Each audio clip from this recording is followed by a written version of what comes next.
Hello guys, welcome back to my YouTube channel. आज हम पढ़ रहे हैं साइकोलॉजी सब्जेक्ट, जिसके अंदर आज का हमारा टॉपिक रहेगा अल्टरेशंस इन अटेंशन। ठीक है, अटेंशन हमने पढ़ लिया था। किसी स्टिमुलस के लिए हमें फोकस्ड होके कॉन्शियसनेस के साथ किसी एक चीज़ पे हमने क्या करना है, ध्यान लगाना, उसको आप क्या कहते हो, अटेंशन कहते हो। और अल्टरेशन इन अटेंशन का मतलब क्या, चेंजेस आ जाना या फिर कोई डिस्ट्रैक्शन आ जाना आपकी अटेंशन के अंदर, उसको आप क्या बोलते हो, अल्टरेशंस। तो अल्टरेशन इन अटेंशन को आप एक शब्द में बोल सकते हो डिस्ट्रैक्शन। यानी जिस चीज़ पे आप ध्यान लगाए हुए हो, जो आप काम कर रहे हो, उससे आपका ध्यान भटक जाना किसी और तरफ, उसको आप क्या बोलते हो, डिस्ट्रैक्ट हो जाना, अपने पाथ से हटके किसी और जगह पे अपना टाइम स्पेंड करने लग जाना। ठीक है, तो देखिए इसकी डेफिनेशन के साथ हम इस टॉपिक को शुरू करते हैं। जैसे कि देखिए डेफिनेशन क्या रहेगी इसकी, any stimulus whose presence interfere with the process of attention. ठीक है, ऐसा कोई स्टिमुलस जिसकी प्रेजेंस होने की वजह से, मतलब अगर आप कोई काम कर रहे हो और उस दौरान आपको कोई और स्टिमुलस मिल जाए जो आपको इंटरफेरेंस करे with the process of attention. जैसे अब मैं वीडियो बनाने की कोशिश कर रही हूँ, ठीक है, एग्जांपल लेना। ठीक है, मैं वीडियो बनाने की कोशिश कर रही हूँ, पूरा ध्यान लगाए हुए हूँ कि मैं अच्छे से पढ़ाऊँ, लेकिन एनी स्टिमुलस का मतलब ये आपका नॉइस भी हो सकती है, जो बैकग्राउंड से आ रही है, पीछे लोग जो बोल रहे हैं, या फिर किसी व्हीकल की साउंड जो आ रही है, वो क्या है, एक तरीके से वो एक स्टिमुलस है जो क्या कर रहे हैं, इंटरफेयर कर रहे हैं मेरी इस अटेंशन प्रोसेस के साथ। ठीक है, जैसे ही वो नॉइस या वो आवाज़ कान में पड़ती है तो क्या होता है, डिस्ट्रैक्शन आप उसको बोल सकते हो एक तरीके की। ठीक है, ये एग्जाम्पल है जो मेरी अटेंशन के दौरान मुझे देखने को मिलता है। ऐसे ही बहुत सारे एग्जाम्पल हैं जो हम डेली लाइफ में आपको देखने को मिलते होंगे, आप सबको भी। जैसे अगर मान लो आप पढ़ रहे हो, मान लो अभी आप ये वीडियो ही देख रहे हो, लेकिन आपका मन कर रहा है नहीं कोई गेम खेल लिया जाए, कुछ सेकंड्स या कुछ मिनट के लिए आपने वीडियो को पॉज किया, आप निकले फ़ोन से बाहर और आप गेम खेलने लगे, और आप पता नहीं कितने टाइम तक वो खेलते रहे और आप अपना काम करना भूल गए। तो वो एक डिस्ट्रैक्शन आपकी एनवायरमेंटल भी हो सकती है, मतलब बाहर के किसी फैक्टर की वजह से, जो मैंने एग्जांपल अपनी उसका दिया, और जो आप लोगों का होता है वो आपका इंटरनल फैक्टर्स आप उसको बोल सकते हो, कि आपके मन की वजह से या आपके मूड की वजह से आप डिस्ट्रैक्ट हुए। ठीक है, तो ये है एक अच्छा एग्जाम्पल आपकी डिस्ट्रैक्शन को समझने का। या फिर आप इसको और डेफिनेशन इसकी क्या लिख सकते हो, एनी स्टिमुलस, ऐसी कोई चीज़ जो क्या कर दे, ड्रॉ अवे द अटेंशन, हमारी अटेंशन को दूर कर दे from the object which we wish to attend. ठीक है, जैसे आप किसी काम को करना चाहते हो, लेकिन ऐसा कोई स्टिमुलस बीच में आ जाता है जो आपकी अटेंशन, जो आपने ध्यान जहाँ लगाया हुआ है, उसको भटका दे। ठीक है, तो ये आपकी डेफिनेशन रहेगी। ये जो अल्ट्रेशंस हैं या फिर डिस्ट्रैक्शन है, अगर अटेंशन के बीच में आती है तो वो रिड्यूस कर देती है हमारी एफिशिएंसी ऑफ वर्क, जो काम हम करना चाहते हैं उसकी एफिशिएंसी को वो क्या कर देते हैं, रिड्यूस कर देते हैं। ठीक है, नेक्स्ट चीज हम पढ़ते हैं सोर्सेज ऑफ डिस्ट्रैक्शन। ठीक है, सोर्सेज ऑफ डिस्ट्रैक्शन मतलब ये जो डिस्ट्रैक्शन है, काम के बीच में जो रुकावटें आ रही हैं, वो आपकी कैसे हो सकती हैं। देखिए, first one is external factor, जिनको आप एनवायरमेंटल फैक्टर भी बोल सकते हो। ठीक है, second one is internal factor, जो इंसान के अंदर से आएंगे। ठीक है, हमारे अंदर से जो डिस्ट्रैक्शन पैदा हो रही है वो ये फैक्टर है। और जो बाहरी तौर पे जो हम नहीं चाहते हैं, फिर भी हमारे काम के दौरान कुछ फैक्टर्स हैं जो क्या करते हैं, हमें डिस्ट्रैक्ट कर देते हैं, हमारी अटेंशन को जो खराब कर देते हैं। तो सबसे फर्स्ट है नॉइस। देखिए, अगर बाहर से आप कुछ काम करना चाह रहे हो, ठीक है, आपने मान लो अभी किताब उठाई है पढ़ने के लिए और बाहर डीजे चल पड़े, ठीक है, तो वो क्या है, एक सोर्स है डिस्ट्रैक्शन का जो आपके एक्सटर्नल फैक्टर में है। तो नॉइस इसका एग्जांपल हो सकता है, म्यूजिक हो सकता है, इम्प्रॉपर लाइटनिंग हो सकती है। ठीक है, जैसे ही आप पढ़ने बैठे और लाइट चली गई। ठीक है, या फिर अनकंफर्टेबल सीट, जैसे किसी को बैठ के पढ़ना पसंद है, किसी को लेट के पढ़ना पसंद है, तो अनकंफर्टेबल अगर सीट होगी तो वहाँ भी हम क्या कर सकते हैं, वो भी हमारा सोर्स बन सकता है एक डिस्ट्रैक्शन का। या फिर अनफेवरेबल टेम्परेचर आ जाए, इसके अंदर आपके दोनों ही टेम्परेचर हैं, जैसे अभी गर्मी चली हुई है, आप पढ़ने की कोशिश कर रहे हो या आप कोई भी काम करने की कोशिश कर रहे हो, लेकिन टेम्परेचर आपका बहुत ज़्यादा हॉट हो रखा है, तो आप क्या करोगे, वो काम आपका क्या रह जाएगा, बीच में ही अधूरा रह जाएगा। या फिर बहुत ज़्यादा ठंड हो, उस दौरान भी आप क्या कर सकते हो, आप अटेंशन से डिस्ट्रैक्ट हो सकते हो। नेक्स्ट चीज़ है इनएडिक्वेट वेंटिलेशन। ठीक है, प्रॉपर हवा का ना मिलना, वेंटिलेशन का ना होना भी आपका एक फैक्टर है जो डिस्ट्रैक्शन को कोज करता है।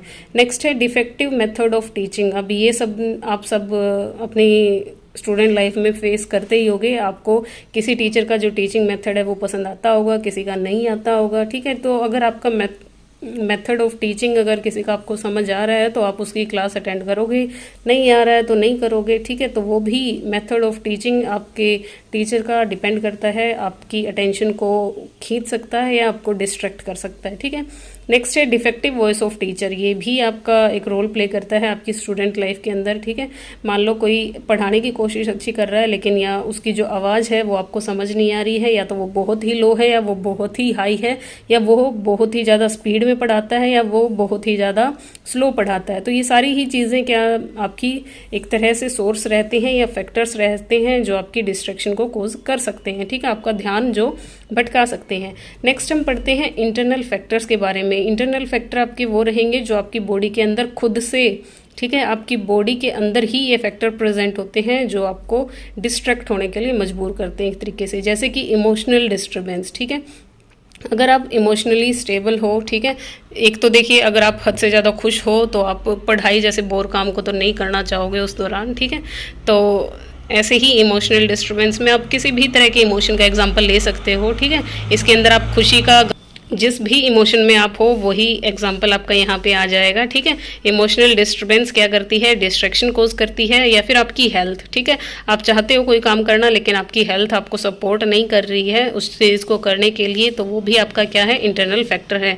या फिर बोर्डम, ठीक है, आप बहुत जल्दी, आपको पता है आप बोर हो जाते हो चीज़ों से।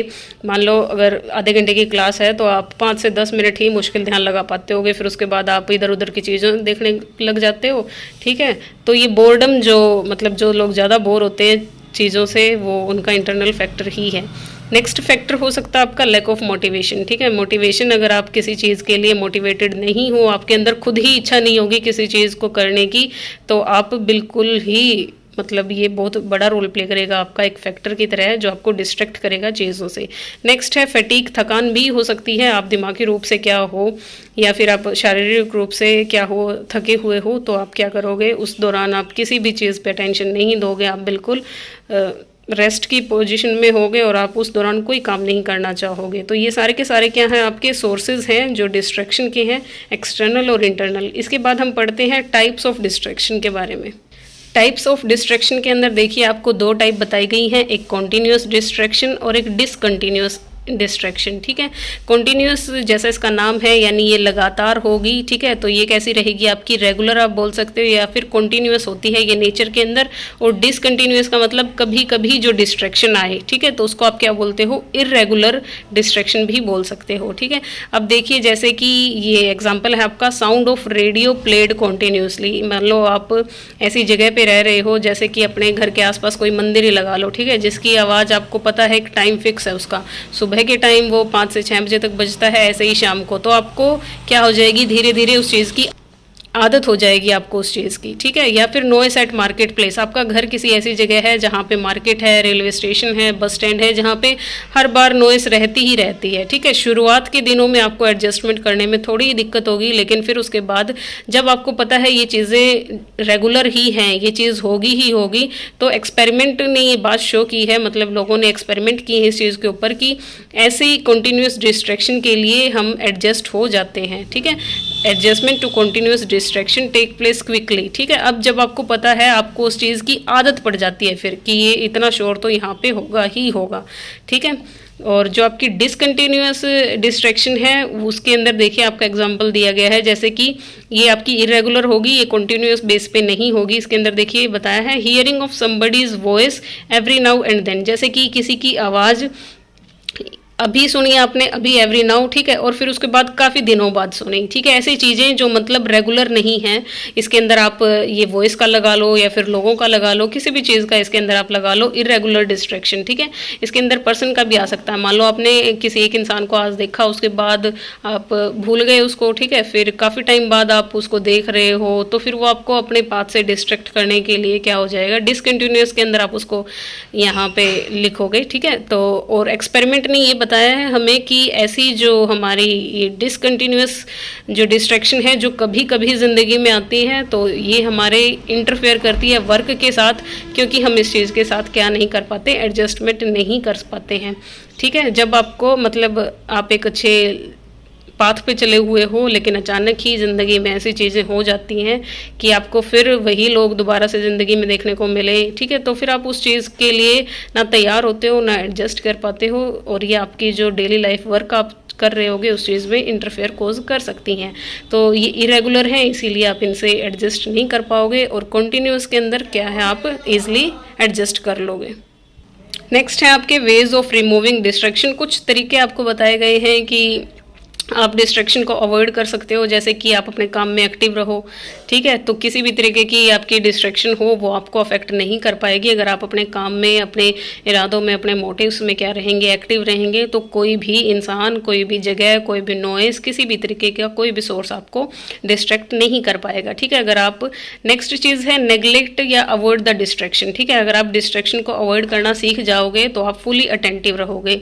या फिर नेक्स्ट चीज़ है making the distraction as a part of your work, ठीक है। आप जिस काम को कर रहे हो उस दौरान कोई भी डिस्ट्रैक्शन आ रही है तो आप उसको अपने काम का एक पार्ट बनाइए। जैसे आज मैंने एग्जांपल दिया आपको कि जब भी मैं वीडियो बनाती हूँ पीछे से, क्योंकि घर जो है वो रोड साइड है, तो उस दौरान क्या हो जाता है, ये जो व्हीकल्स की आवाज़ है वो रेगुलर आती रहती है। तो आज ये हमारे डिस्ट्रैक्शन के टॉपिक के अंदर हेल्पफुल रहे आपके ये समझाने के लिए कि ये भी एक्सटर्नल फैक्टर का एक क्या है, आपका डिस्ट्रैक्शन का वे है। सो थैंक यू गाइज, यहाँ पे हमारा ये टॉपिक कंप्लीट होता है। मिलते हैं नेक्स्ट वीडियो के अंदर नेक्स्ट टॉपिक के साथ। आई होप आपको ये टॉपिक समझ आया हो।